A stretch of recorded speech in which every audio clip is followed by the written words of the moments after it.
Yes. Now, interesting situation there. So just don't move. Don't move. So you see, Benedict, how your heel is about, yeah. So that heel now, when you end up in this half guard position, you want to point that heel to the ceiling. Yeah. Yeah. You see that? Yeah. Rather than if the leg is kind of like this, this is a different world to that. And I might sometimes need to move this foot to get that heel up.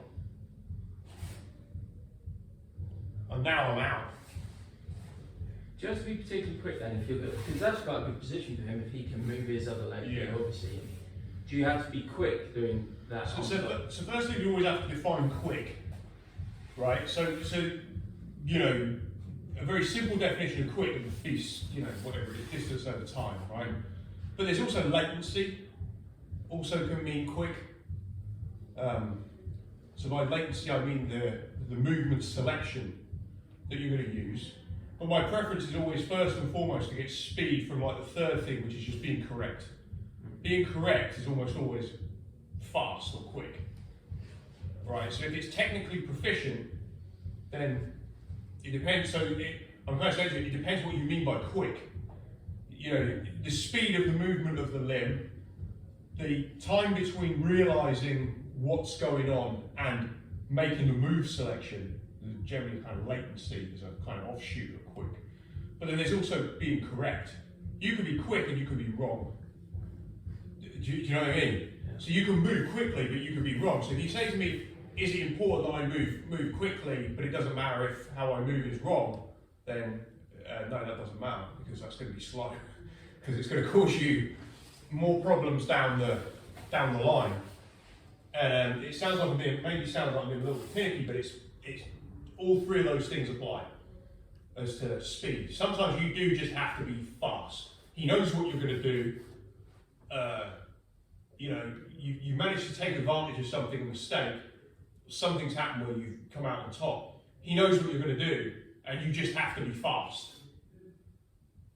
But like what I see happen a lot is, and this is what we're kind of coming on to, if you look at what was happening a lot in the role between me and Pete, and if Lee's trying to pass on his knees, this was happening a lot yesterday in this role. What Pete does is he tries to grip the leg and pin my leg to the ground. Now, the conventional thing, the idea would be, don't let him grip your leg. Grip fight really hard, don't ever let him grip your leg, and you won't have a problem, right? It's not reality of it. At some point he's grabbing my leg. So when he grabs my leg, I turn my heel up. That's the first thing I get in the habit. What can I get away with here by being correct? And we talked about that role yesterday.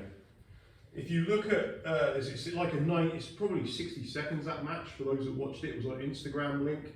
And basically what happens is the guy ends up with his shoulder in line with this leg. And the problem with that is he's open versus this. So what I was doing all the time when we were rolling with Pete yesterday is Lee will now feel a tension in my knee. Yeah, coming through. Here there's nothing. No. Here there's no pressure. Yeah, and he begins to fold it. But if I bring this into the middle, and also I can use I use the grip a little bit as well, just to give this, I use my elbow against the knee just to provide a bit of insurance against this. But this is the basic idea. So as Lee now tries to pass, just go, stop passing, just stop passing, stop passing. This happens to me. I do this to everybody. And it all starts from this heel being up. This heel starts up, so he goes again. And we're just doing it on the knees because this is what was happening yesterday with Pete, but this was the thing, right? So this heel goes up. So it starts to pass. Go on, keep going. Grip it hard.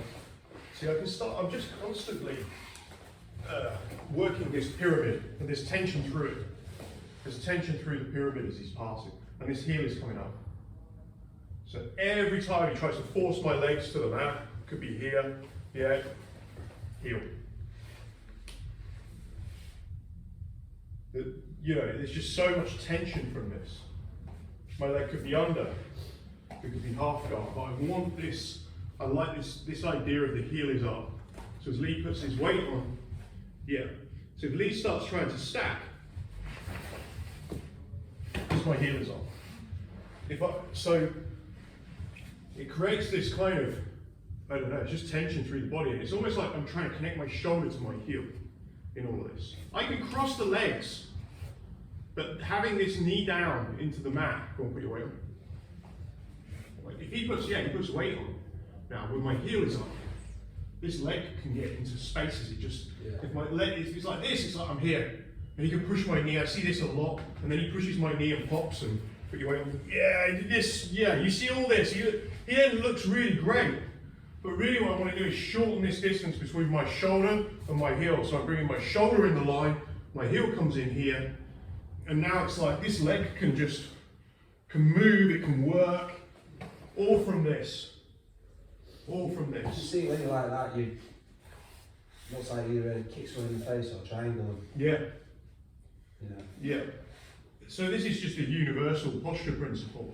And then I can also improve my posture by just doing that. And now look where I am. I'm up. And then he's got, you know, because I can stand, that's one of my three options. I can push him, I can pull him, and I can stand up. So that heel being up is almost getting me into my technical, like you say, I can kick, I can triangle. I'm in my technical stand-up. And technical stand-up involves heel being up. It's not this, it's never this. This is horrible. I see this shown a lot. This is horrible. It's here, and it's here. And now I can just, I'm up. No effort at all.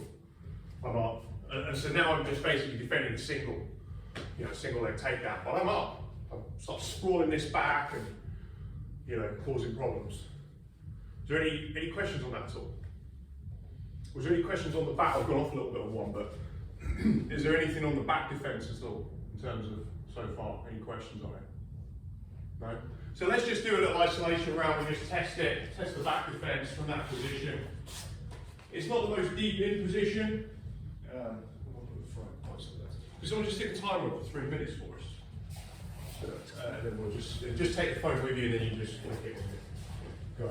So we do 3 minutes isolation of that back. If you can get a rear naked choke on, put one on. But we're starting from that position, it's probably going to be tough. But try and get the mount. Try and put them back in the mount and you end up in these little sequences there. Now, if it's mount again, work good. Because we're just working the same technique. The minute this shuts down, if you end up with side control or whatever, we start again. Yep? 3 minutes. Let's go.